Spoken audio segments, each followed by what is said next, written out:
الحمد لله نحمده ونستعينه ونستغفره ونؤمن به ونتوكل عليه ونعوذ بالله من شرور أنفسنا ومن سيئات أعمالنا من يهده الله فلا مضل له ومن يضلله فلا هادي له ونشهد أن لا إله إلا الله وحده لا شريك له ونشهد أن سيدنا وسندنا وحبيبنا ومولانا محمدا عربي صلى الله عليه وعلى آله وأصحابه وسلم تسليما كثيرا كثيرا.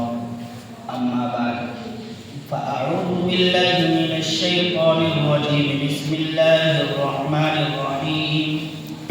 يا أيها الذين آمنوا كتب عليكم الصيام كما كتب على الذين من قبلكم لعلكم تتقون.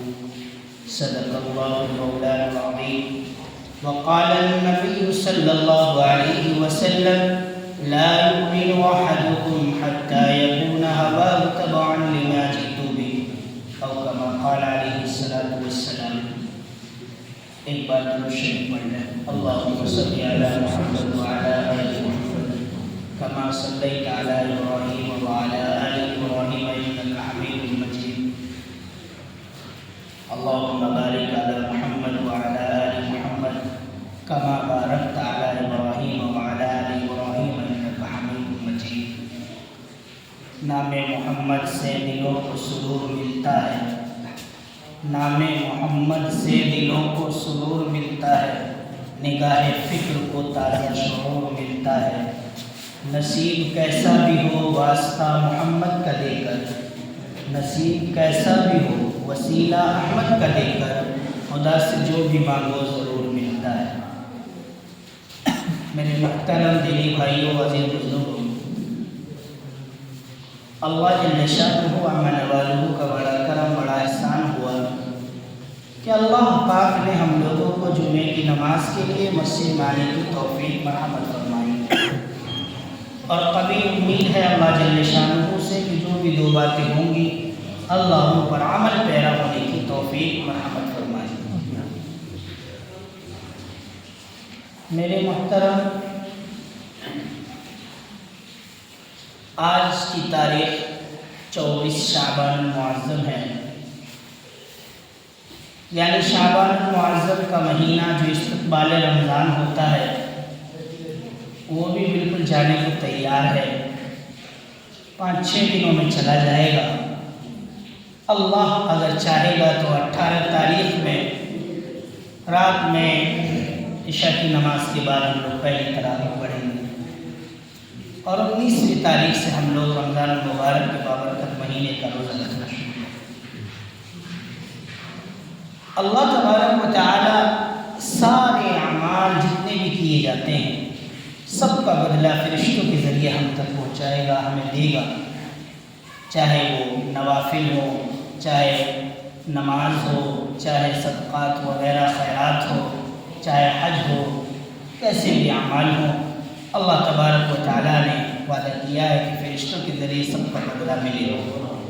لیکن روزہ ایک ایسا عمل ہے ہمارا جس کے بارے میں اللہ تبارک و تعالیٰ نے کہا ہے کہ اس کا وعدہ خود لیا اور کہا کہ اس کا جو بدلہ ہے وہ میں خود ہوں، یعنی اللہ اپنے ہاتھوں کے ذریعے دے گا. اللہ تبارک و تعالیٰ کی ذات گرامی بڑی عالی شان ہے. آج کے وقت کے اندر جب اللہ ہمیں موقع دیتا ہے ایسا تو یہ موقع کو غنیمت سمجھنا چاہیے، کیونکہ یہ 4 سے 5 دن جو باقی ہے یہ بھی ضروری نہیں کہ اس میں کون زندہ رہے گا کون چلا جائے گا. کس کو یہ رمضان ملے کس کو نہ ملے کوئی گارنٹی نہیں. تو جب اللہ موقع دے اور اس موقع کو ہم غنیمت نہ سمجھیں، اس کا خیال نہ کریں، اس کو اپنی عبادت کے موقع پہ نہ لگائیں تو ہم سے بڑا بے وقوف کون ہوگا؟ کون ہوگا؟ تو یہ سمجھنے کی چیز ہے. اللہ تبارک و تعالی عبادت کے دہانے پر ہم لوگوں کو جب ہی بلاتا ہے جب ہمیں اللہ توفیق دیتا ہے. اگر اللہ توفیق نہ دیتا تو ہم اس قابل نہیں تھے کہ ہم چلے آئے. گناہ کے دندر میں انسان پڑا رہتا ہے، کرتا رہتا ہے گناہ. اللہ تبارک و تعالی جو ہم سے اتنی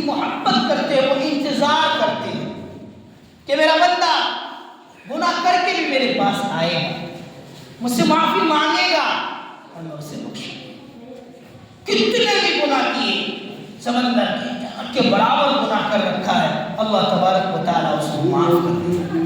اگر وہ بندہ اللہ کے پاس آئے گا، اللہ سے مانگے گا تب۔ ہم لوگ رات میں سو جاتے ہیں، کون جاگ کر ہمارا خیال کرتا ہے؟ ہمارے بچوں کا خیال کون کرتا ہے؟ اللہ تبارک و تعالیٰ کی ذات گرامی ہے جو پورا خیال کرتی ہے۔ کیونکہ اللہ سوتا نہیں، اللہ تبارک و تعالیٰ کو تو اونگ بھی نہیں آتی ہے، اللہ سونے سے پاک ہے، اسی لیے اللہ جاگ کر ہمارا خیال کرتا ہے۔ اور ہم اس کے بندے ہو کر اللہ کی عبادتوں میں نہ لگے کہ ہم سے بڑا کون؟ دنیا کی سرزمین پر اللہ تبارک و تعالیٰ نے ہماری زندگی 60 سے 70 یا 80 سال کی رکھی ہے، کتنے بھی ہو، اللہ تبارک و تعالیٰ کے پاس جانے کے بعد کی زندگی ہمیشہ ہمیشہ کی زندگی ہے۔ اور آج ہم 60-70 سال کی زندگی میں یہ سوچیں کہ سارے عیش و آرام ہماری زندگی میں آ جائے اور ہم عیش و آرام میں رہے، اور جس مقصد کے لیے اللہ نے پیدا کیا اور اس مقصد میں ہماری کمی رہے، تو اللہ کی قسم اللہ تبارک و تعالیٰ ہمارے ساتھ کیسے معاملہ کرے گا قیامت کے؟ قرآن کریم کی اندر ایک آیت ہے، اس آیت پر اگر غور کریں، قرآن کریم میں 6666 آیتیں، ہر آیتوں کا اللہ تبارک و تعالیٰ حساب و کتاب کرے گا، معاملات دے گا۔ 6666 جس میں سے 1153 آیت ایسی ہے جس میں صرف واقعات کا ذکر ہے، 1153۔ باقی 5513 آیت وہ ہے جس میں اللہ معاملات کو لکھتے ہیں اور اس آیتوں کے بارے میں سوال ہوتا ہے۔ 5513 آیت، ہم 1153 آیتوں سے تو بچ جائیں گے، کہیں گے واقعات ہے، اس میں واقعات کا ذکر ہے، ہمارے لیے واقعات ہے، ہمیں سمجھ میں آ گئی بات کیسے ایسے ہوا۔ لیکن جو 5553 آیتیں ہیں ان کا جواب کیسے لیں گے ہم؟ ان میں سے ایک آیت میں آپ کے سامنے پڑھ رہا ہوں، غور کیجئے گا اللہ تبارک و تعالیٰ کی اس آیت میں ہمیں کیا بتایا گیا اور ہم کیا کر رہے ہیں۔ قرآن کریم کی آیت ہے وَمَا خَلَقْتُ الْجِنَّ وَالْإِنسَ إِلَّا لِيَعْبُدُونِ، میں نے جن و انس کو پیدا ہی صرف اپنی عبادت کے لیے کیا ہے۔ 27 پارے کے اندر یہ آیت ہے وَمَا خَلَقْتُ الْجِنَّ وَالْإِنسَ إِلَّا لِيَعْبُدُونِ، میں نے جن و انس کو صرف اپنے عبادت کے لیے پیدا کیا ہے اور کوئی مقصد نہیں۔ اب سوچیں اللہ تبارک و تعالیٰ صرف یہی ایک آیت کے بارے میں اگر سوال کر لیں کہ بتاؤ میں نے دنیا کی سرزمین میں تمہیں پیدا کر کے بھیجا تو کیا مقصد کے لیے بھیجا تھا؟ صرف یہی نا کہ تم میری عبادت کرو، باقی کوئی کام نہیں۔ کیا تم نے پوری زندگی اپنی عبادت میں لگائی؟ ہم کیا جواب دیں گے میرے پیارے؟ کیا جواب دیں گے؟ اللہ تبارک و تعالیٰ ہم سے اتنی محبت کرتے ہیں، اتنی محبت کرتے ہیں کہ اللہ نے قرآن کریم میں اور آیتوں کے ذریعے ہماری تمام تر زندگی کے حالات کو نچوڑ دیا ہے۔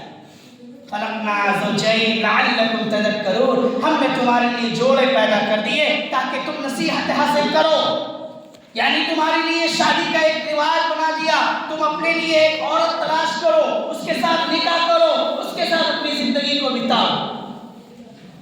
تو اللہ نے ہمیں جو بتایا طریقہ، اس کے بعد ہمیں اللہ نے انما الحیات الدنیا لعب ولہو وزینۃ وتفاخر، دنیا کی زندگی کے اندر تمہیں اولاد بھی پیدا کرنی ہے، اس کو بھی دیکھنا ہے، سارے آسائش و آرام جو اللہ تبارک و تعالی جانتے تھے کہ اس بندے کے لیے ہے، ضروری ہے، وہ اللہ نے طے کر دی۔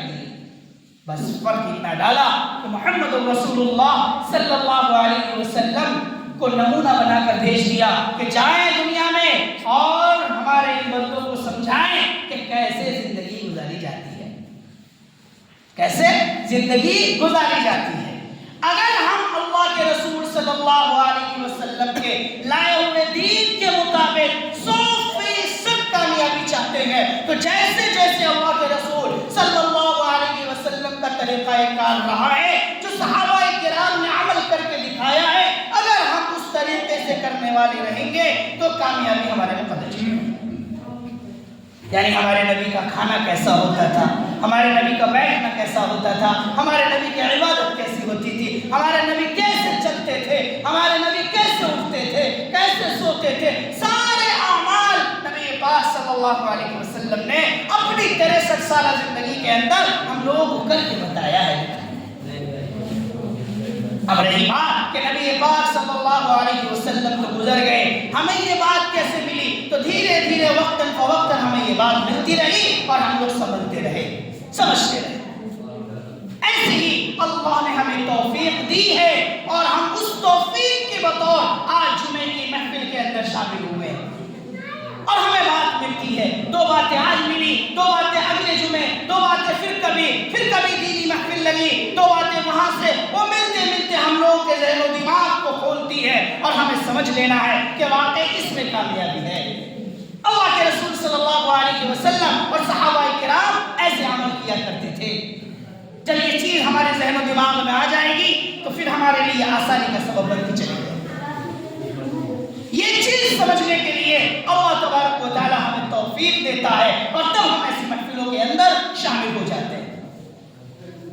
میرے پیارو، 5-6 دنوں کے بعد میں اللہ ہمیں توفیق دے گا، ایسی ایک رات اور ایسے ایک دن کو ہمارے ساتھ شامل کرے گا جس کو کم سے کم 1 مہینے تک رکھے گا۔ کیوں؟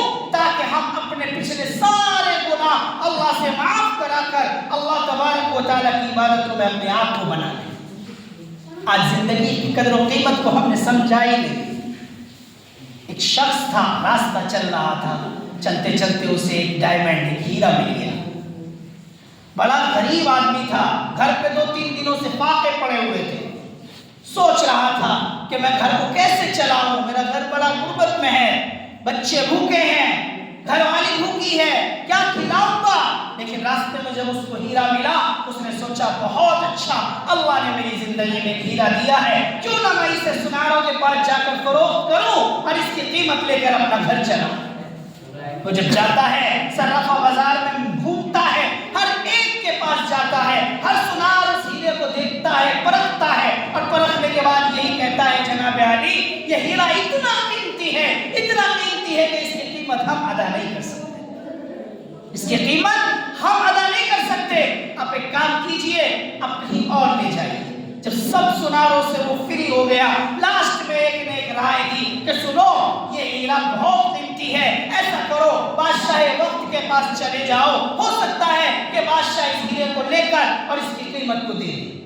وہ بادشاہ کے پاس گئے، جا کر بادشاہ کو دکھایا، بادشاہ نے اپنے وزیروں کو بلایا، وزیروں نے اسے ہیرے کو پرکھنے کے بعد میں وزیروں نے کہا جناب علی، بادشاہ سلامت، آپ پوری سلطنت دے دیں، آپ اس ہیرے کی قیمت ادا نہیں کر سکتے، یہ بڑا قیمتی ہیرا ہے، آپ پوری سلطنت دے دیں گے اس ہیرے کے بدلے میں، اس ہیرے کی قیمت ادا نہیں ہو سکتی۔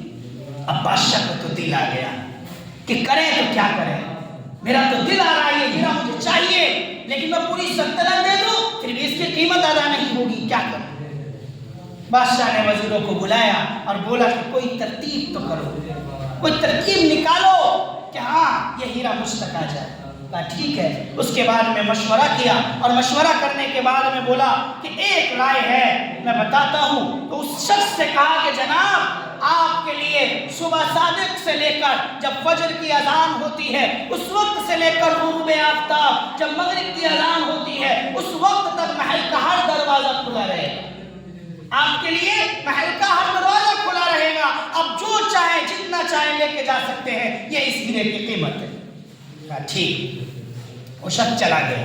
جس کو معلوم چل جائے کہ میری صبح لاٹری لگے گی اسے نیند آئی نہیں آئی، بھوکا پیاسا الگ ہے، تڑپ رہا ہے، نیند بھی نہیں آ رہی، کروٹیں بدل رہا ہے کہ کب صبح ہو۔ جیسے ہی صبح کی اذان سنی دوڑتا ہوا آیا، دیکھا تو محل کا دروازہ واقعی کھلا ہوا ہے، اندر گھستا ہے تو جب گھستا ہے تو دیکھتا ہے سب سے پہلے اچھا لباس، اچھے کپڑے لٹکے ہوئے ہیں۔ سوچا آج تک تو کبھی میں نے اتنا اچھا کپڑا دیکھا بھی نہیں، آج پہن لیتا ہوں، ابھی بہت ٹائم ہے غروب آفتاب میں، کوئی کوئی کپڑا پہن کے دیکھتا ہوں، پہننا شروع کیا، 2-3 گھنٹوں میں ایک کپڑا اسے فٹ آیا، آگے گیا، دیکھا میز پر اچھا اچھا کھانا رکھا ہوا ہے، بھوکا پیاسا تھا، غریب آدمی تھا، اتنا لذیذ کھانا دیکھا نہیں، سوچا کچھ دیر کھا پی لیا جائے، بیٹھا 1-1.5 گھنٹہ اس میں بیکار کیا، اور آگے بڑھا، دیکھا اچھا سا پلنگ لگا ہوا ہے، مکمل سا بستر ہے، دائیں بائیں پنکھا جھولنے والی لڑکیاں لڑکے موجود ہیں، نوکر نوکرانیاں، سوچا رات کا بھی جاگا ہوا ہوں، ابھی تو مغرب میں بڑا وقت ہے، کیوں نہ تھوڑا آرام کر لیا جائے، لیٹتا ہے، میرے پیارو لیٹتے ہی نیند آ گئی۔ مولانا روم رحمت اللہ علیہ کیا تشریح دیتے ہیں سنیے گا، لیٹتے ہی نیند آ گئی، مغرب کی اذان ہوتی ہے، کوئی ان کی پیر کی انگلیاں ہلا رہا ہے، اب اٹھتا ہے اور ادھر سے سامان کھینچتا ہے، ادھر سے سامان کھینچتا ہے کہ لے کے چلوں، لیکن سب وزیروں نے کہا جناب بس، فقط بس، آپ کا وقت ختم ہو گیا، آپ کے لیے صبح صادق سے لے کر غروب آفتاب کا ٹائم تھا، اب نہیں۔ میرے پیارو مولانا روم رحمت اللہ علیہ بتاتے ہیں اسی ہیرے کی طرح ہماری یہ زندگی ہے، اسے صرف ہم کھانے پینے کپڑے لتے میں اور سونے میں نہ گزاریں بلکہ قیمتی بنائیں، یہی بتانا چاہتے ہیں مولانا روم رحمت اللہ علیہ۔ بہرحال اللہ نے موقع دیا ہے میرے پیارو، رمضان کا بابرکت مہینہ آ رہا ہے، ہمیں اس کے اندر قدر کرنی ہے۔ ایک نوجوان سے معلوم کیا کہ بھئی رمضان کا مہینہ آ رہا ہے، اس بار روزہ رکھنا، 22 سال کے بعد سردیوں میں روزہ آ رہا ہے، ورنہ 16 گھنٹوں کا روزہ ہوتا تھا، 12 گھنٹوں کا ہوگا، 22 سال کے بعد سردیوں میں روزہ آ رہا ہے، اور 11 سال تک کم سے کم یہ روزہ ایسے رہے گا، 11 سال تک، تو نومبر سے تو شروع ہو جاتا ہے نا سردی، کم سے کم 11 سال۔ اللہ نے ایسا موقع دیا کہ سردیوں کا یہ روزہ آ رہا ہے تو ہمیں کتنی آسانی ہے روزہ رکھنے میں۔ ایک نوجوان سے معلوم کیا کہ باڈی ہلکی ہو جاتی ہے، اگر روزہ رکھوں گا تو باڈی ہلکی ہو جائے گی، اللہ تبارک و تعالیٰ باڈی مضبوط کرتے ہیں رمضان کا روزہ رکھنے میں۔ کہتے ہیں نا کہ روزے دار کے منہ کی بدبو بھی اللہ کو بہت پسند آتی ہے، مشک سے زیادہ پسند آتی ہے، تو اللہ کیسے چاہے گا کہ میرا بندہ روزہ رکھ کے کمزور رہے، کمزور ہو کے ختم ہو جائے؟ ایسا نہیں ہو سکتا۔ تو اسی لیے میرے پیارو اللہ نے موقع دیا ہے، نوجوانوں کو زیادہ تر، نوجوانوں کی عبادت زیادہ قبول ہوتی ہے، اس چیز کا خاص خیال رکھنا، بہت زیادہ نوجوانوں کی قبولیت کا درجہ ہے، لیکن کام کرے تب نا، اس کے اوپر قربانی ہے، اس کی وجہ سے نوجوانی کی عمر صبح صبح ٹھنڈے پانی سے وضو کر کر آنا، پھر نماز کو ادا کرنا، اللہ کو کتنا پسند آئے، اسی لیے اللہ تبارک و تعالیٰ نے نوجوانوں کے لیے نوجوانوں کی عبادت کو زیادہ دار و مدار دیا۔ تو بہرحال موقع آ رہا ہے، ہم اس میں روزہ رکھیں گے پابندی سے، رات کی تراویح پڑھیں گے، رمضان المبارک کے مہینے میں قرآن کریم کو سنیں گے، اللہ ہمیں کامیابی دے گا، اور اللہ سے اپنے لیے دعا کریں گے اللہ ہمارے لیے آسانی کے سبب ہر اسباب کھول دے اور ہماری زندگی کو سنوار دے۔ ایسے موقع بہت کم ملتے ہیں۔ بہرحال آخر میں ایک بات کہنی ہے، آج کے دور کے اندر ہر انسان ایک چیز سے پریشان رہتا ہے کہ کاروبار اچھا نہیں، کوئی کسی چیز میں۔ حدیث مبارکہ کے اندر اللہ کے رسول صلی اللہ علیہ وسلم نے اپنے صحابہ کرام کو سکھایا ہے، اور بہت اچھا وقت میں آپ کو بتا کر اس چیز کو بتانا چاہ رہا ہوں۔ ایک دعا ہے، اللہم ارزقنی بحلالک عن حرامک واغننی بفضلک عمن سواک۔ یہ روایت بڑی بڑی حدیثوں کی کتاب میں موجود ہے، اللہ کے رسول صلی اللہ علیہ منتخب حدیث میں بھی مل جائے گی، حدیث کو جوڑ رکھا ہے۔ تو اتنی زبردست دعا ہے، اور اس کو پڑھنے کا ٹائم جب امام صاحب خطبہ دیتے ہیں تو 2 خطبوں کے بیچ میں بیٹھا کرتے ہیں، جیسے ہی بیٹھتے ہیں یہ جو خالی ٹائم ہے اتنی دیر میں یہ دعا اگر کوئی یاد کر کے پڑھ لینا، اس کی ساری پریشانیاں دور ہو جاتی ہیں، اس کے کاروبار چلنے لگتے ہیں، اللہ کو اولاد چاہیے تو اللہ اس کو اولاد بھی دے دیتا ہے، بہت ساری پریشانیاں دور ہو جاتی ہے۔ ایک شخص کو ایک عالم صاحب نے بتایا تھا، جمعے کے دن بتایا، اس نے اس کو پکڑ لیا زبردست، اور اسی جمعے میں پڑھ لیا اس نے، اتوار کے دن آ کے کہتا حضرت میرے اوپر جو قرضہ تھا نا آج قرضہ ادا ہو گیا۔ تو اللہ ایسے کرشمہ کر کے بھی دکھاتا ہے، تو یہ میں اس لیے بتایا ہوں میرے پیاروں، رمضان کا بابرکت مہینہ آ رہا ہے، سونے چاندی روپیے پیسے پر زکوٰۃ فرض ہو جاتی ہے۔ بہت سارے لوگ جب رمضان میں 1 کا 70 ملتا ہے تو اسی لالچ میں اسی وقت میں آ کر جو ہے بہت صدقہ خیرات کیا کرتے ہیں، زکوٰۃ ادا کرتے ہیں۔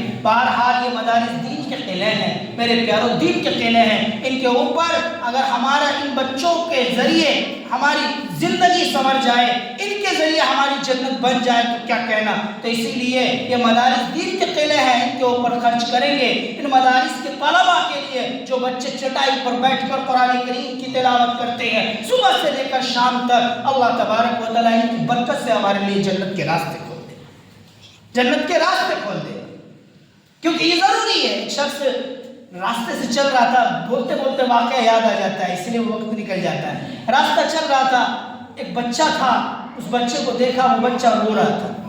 اس سے جا کر کہا بیٹے کیا بات ہے؟ کہا میری چپل ٹوٹ گئی ہے۔ کہ اچھا چلو میرے ساتھ۔ اسے ساتھ میں لے کر گئے اور جانے کے بعد دکان پر چپل دلوائی اچھی سے۔ اس نے چپل لی، چپل لینے کے بعد اللہ کا شکریہ ادا کیا اور بولا کہ آپ اللہ ہیں؟ بولا نعوذ باللہ، ایسا نہیں کہتے بیٹا، میں اللہ نہیں ہوں۔